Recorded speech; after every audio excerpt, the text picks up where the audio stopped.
தமிழ் மக்களுக்கு என்னோட வணக்கம். இன்றைக்கி நல்ல மணக்க மீன் குழம்பு திருநெல்வேலி ஸ்டைலில் எப்படி பண்ண போகிறோன்றது தான் பார்க்க போகிறோம். அதுக்கு நான் கிழிச்ச மீன் எடுத்திருக்கேன். கிழிச்ச மீன் ஒரு 4 மீன் எடுத்துக்கிறேன். தலையை போட்டு குழம்பு வச்சுட்டு மற்றதை வறுத்து வச்சுருக்கிறேன். அது எப்படி செய்யலான்னு பார்க்கலாமா.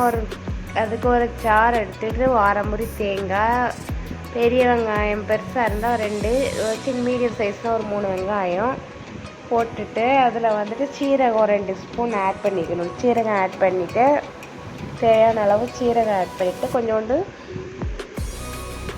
மஞ்சத்தூள் நான் இதில் ஆட் பண்ணிப்பேன். லைட்டாக மஞ்சத்தூள் ஆட் பண்ணிக்கிட்டு இதை வந்து நம்ம பேஸ்ட் பதத்துக்கு அரைச்சி எடுத்துக்கணும்.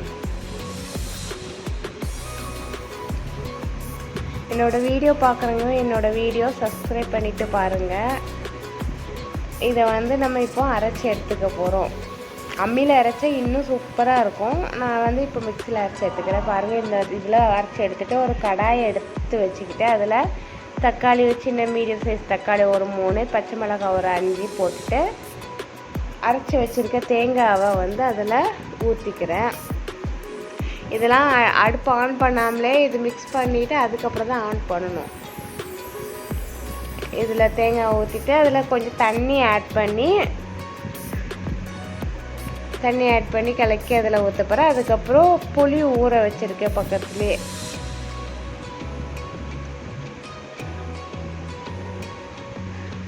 புளியும் வந்து நல்லா பசைஞ்சு வச்சுட்டு நமக்கு தேவையான அளவு புளிப்பு இருக்கிற மாதிரி பசைஞ்சு அதில் ஆட் பண்ணிக்கணும்.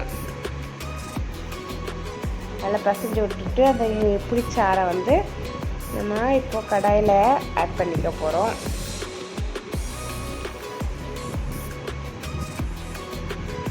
ஊற்றிட்டாச்சு புளியை. அதுக்கப்புறம் பாருங்கள் எப்படி தான் இருக்கும். இதில் வந்து குழம்பு மிளகாத்தூள் ஒரு 4 ஸ்பூன் போடுறேன். எனக்கு நல்லா காரமாக செய்வதனால நல்லா குழம்பு மிளகாத்தூள் 4 ஸ்பூன் போடுறேன்.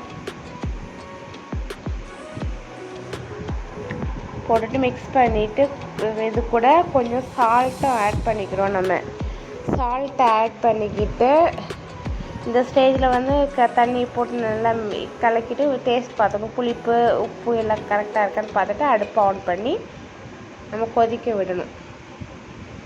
நல்லா கொதிச்ச அப்புறம் மீன் போட்டு அப்புறம் தனியாக ஒரு கடாயில் வந்துட்டு எண்ணெய் ஊற்றி சின்ன வெங்காயம், கடுகு, வெந்தயம், கருவேப்பிலை போட்டு தாளித்து ஊற்றிடணும். அவ்வளோதான். இது கலக்கி வச்சுட்டு இப்போ இதை மூடி போட்டு கொதிக்க விட்டுட்டு பாருங்கள், பக்கத்துலேயே கிழிச்ச மீன் பொரிச்சிட்டு இருக்கேன். இதில் முள்ளே இருக்காது. நல்லா சாப்பிட்றதுக்கு சின்ன பசங்களுக்குலாம் சாப்பிட இந்த மீன் நல்லாயிருக்கும். கிழிச்ச மீன்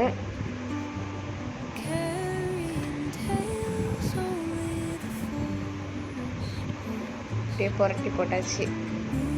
சூப்பராக பார்க்கும்போதே சாப்பிடணும் போல் இருக்குது. அவ்வளோதான். இதை ஃப்ரை பண்ணி எடுத்து வச்சுக்கிறோம். நான் இதில் கருவேப்பிலை போட்டு ஃப்ரை பண்ணி எடுப்பேன். கொஞ்சம் இஞ்சி பூண்டு பேஸ்ட்டு, குழம்பு மிளகாத்தூள், கொஞ்சம் தனி மிளகாத்தூள், உப்பு போட்டு ஃப்ரை பண்ணி எடுத்துக்கிறோம். பாருங்கள், குழம்பு ரெடி ஆகிடுச்சு. தள்ளப்பட்டு செம்மையாக இருக்குல்ல. என்னோடய வீடியோ உங்களுக்கு பிடிச்சிருந்தா லைக் பண்ணுங்கள், சப்ஸ்கிரைப் பண்ண மறந்துடாதீங்க. உங்கள் ஃப்ரெண்ட்ஸுக்கும் அனுப்பி சப்ஸ்கிரைப் பண்ண வைங்க. திருநெல்வேலி ஸ்டைல் மீன் குழம்பு ரெடி ஆகிடுச்சு. மீன் வறுவலும் ரெடி ஆகிடுச்சு. பாய்.